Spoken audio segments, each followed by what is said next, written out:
इसलिए उपासक को पहले ये बात मान लेनी चाहिए जो आप कह रहे हैं, परस्वभाव कर्माणि न प्रशंसेन न गर्हेत।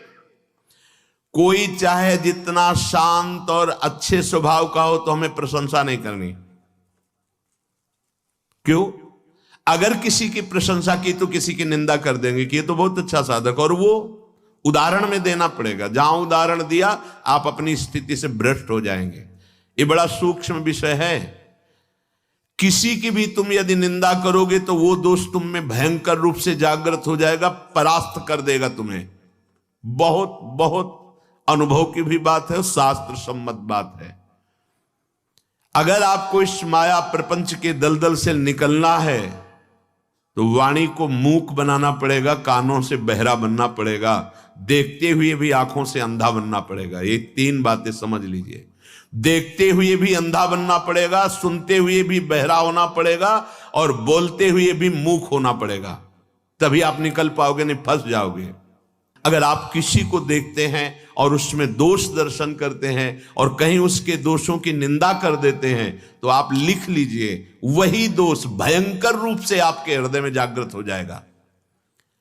किसी के शांत या घोर मूल स्वभाव और उसके अनुसार कर्म, स्वभाव के अनुसार कर्म है। किसी का बड़ा शांत स्वभाव, किसी का घोर स्वभाव है।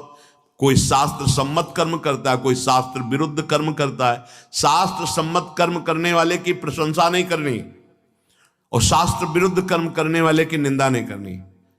क्यों? क्योंकि ये क्रिया है। हम देख रहे हैं कारण को, परमात्म तत्व को। परमार्थी वही है जो अंदर बैठे हुए तत्व को देखता है।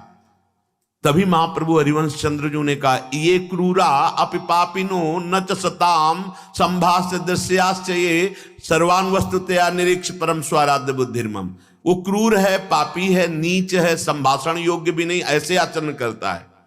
ये हुई क्रिया।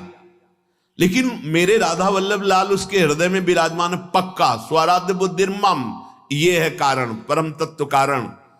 उस कारण तत्व में स्थित होने के कारण वो न किसी की निंदा करता, न किसी की प्रशंसा, सब में अपने प्रभु को देखकर एक रस रहता है। ये परमार्थ का परम सूत्र है। अगर ये नहीं होगा तो भ्रष्ट होना ही पड़ेगा। लिख लो, भ्रष्ट होना ही पड़ेगा। यदि किसी पर दोष दर्शन किया और वो दोष दर्शन आपके अंदर रहा तो निश्चित वो आपको पतित कर देगा, गिरा देगा। परमार्थ में आगे नहीं बढ़ सकते हैं, क्योंकि जहां तुम दोष दर्शन कर रहे हो वहीं प्रभु तुम्हारे बैठे हुए हैं। तो तुम दोष देखने वाले थे या प्रभु को देखने वाले थे? सच्चे उपासक का हृदय तत्काल निर्णय कर देता, गलती हो गई। जहां अरे भाई इतना समय हो गया, अब ये तो जीवन ही को व्यर्थ कर रहे हैं, परमार्थ का इनको तो ज्ञान है नहीं, तो हमको बहुत ज्यादा ज्ञान है। अब आओ लाइन पे, प्रश्न पे प्रश्न माया रखती चली जाएगी। हाँ ये लो, ये लो, इसका उत्तर दो। तो आता है त्राहिमाम, गलती हो गई प्रभु, गलती हो गई प्रभु। प्रभु ही बैठे हैं सब जगह, वो छुपा छुपी का खेल खेल रहे हैं। तुम उनको पहचान लो तो मुक्त हो जाओगे, बस इतनी बात है। परस्वभाव कर्माणि न प्रशंसेन न गर्हेत। ये कौन बोल रहा है? भगवान श्री कृष्ण चंद्रजू उद्धव जी से कह रहे हैं, किसी के भी स्वभाव की, चाहे वो शांत हो या घोर हो, और उसके कर्म की, चाहे वो शास्त्र सम्मत हो या शास्त्र विरुद्ध हो, तुम्हें नहीं देखना है। तुम्हें मुक्त होना है ना, तो तुम्हें देखना है कि सामने मेरे प्रभु है। भक्त होना है ना, तो निज प्रभु में देखें, जगत के सन करें विरोध। ये मान लो, मान लोगे सवाल हल हो जाएगा। नहीं मानोगे बिल्कुल भूल हो जाएगी। चाहे जितना फर्राटेदार श्लोक बोल लेते हो, शब्दावली से प्रवचन कर लेते हो, चाहे जितने साधना में प्रवीणता दिखाते हो, लेकिन साधना का सूत्र जो है वो भगवान दे रहे हैं। न किसी की निंदा करनी है कर्म की, ना उसके स्वभाव की, ना किसी की प्रशंसा करनी कर्म की, ना उसके स्वभाव की। अब आगे, परस्वभाव कर्माणि यह प्रशंसति निंदति। ध्यान दीजिए, भगवान बोल रहे हैं, स आशुभ्रश्यते स्वार्था दसत्यभिनिवेशतः। जो उपासक दूसरों के स्वभाव की, कर्मों की प्रशंसा कर देता है या निंदा कर देता है, वो शीघ्र ही परमार्थ से भ्रष्ट हो जाता है। सा आशु मतलब बहुत जल्दी, सा आशु भ्रश्यते स्वार्था दसत्यभिनिवेशतः, तत्काल वो अपने परमार्थ पथ से भ्रष्ट हो जाता है, पर गिरते समय पता नहीं चलता। जब गिर जाता है तब लगता है मैं कहां आ गया, मेरी स्थिति यहां तो नहीं थी, इस विकार में तो नहीं थी। तो कीन हो इस कबहू अभिमाना, शोक हो वंचा कृपा निधाना। तुमने अभिमान करके किसी की निंदा कर दी, किसी की प्रशंसा कर दी, फंस गए। गोस्वामी जी बड़ी प्रवीणता से इसी श्लोक का टीका करते हैं।